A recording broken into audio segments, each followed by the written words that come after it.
Olemegi jõudnud tänase magustoidu juurde, mis on kohupiima ja vahukoore kreem mustsõstardega. Kuidas see vahukoore tegemine käib meil?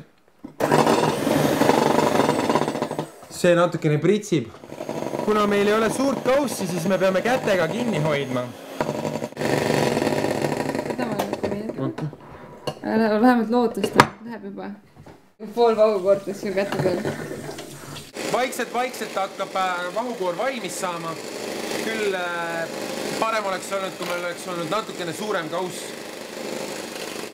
Ja mis me vahepeal tegime? Tegime seda karbi kaanelahti. Okei, kohupiimakreem astelpajuga. Väikene touch asjal juures.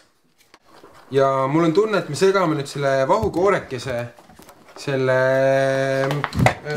astelpaju kohupiimakreemiga ära. Ja siis lisame siia äkki need mustsõstrad. Jaa, väga hea. Ma arvan, et see on eriti hea mõte. Oh, tšau. Ja siis seda on hea teha jaokaupa. Siis nad üle ei tohi minna. Jaokaupa, siis nad ühteselt niimoodi jaotuvad terve. Mingi mustsõstrad ulmasõda. Kõik on olemas. Vaikselt segame selle kõik ära. Siis on eriti mõnus magustoit meil.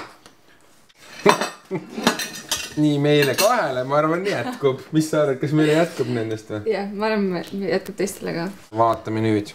Tõstame siia keskele mõnusa sellise ponnikukese. Ja nüüd vaatame.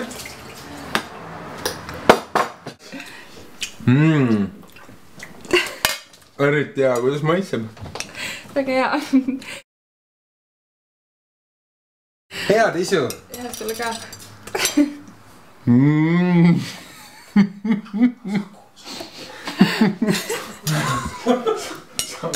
Saakuti laid. Vaata Martinik niimoodi.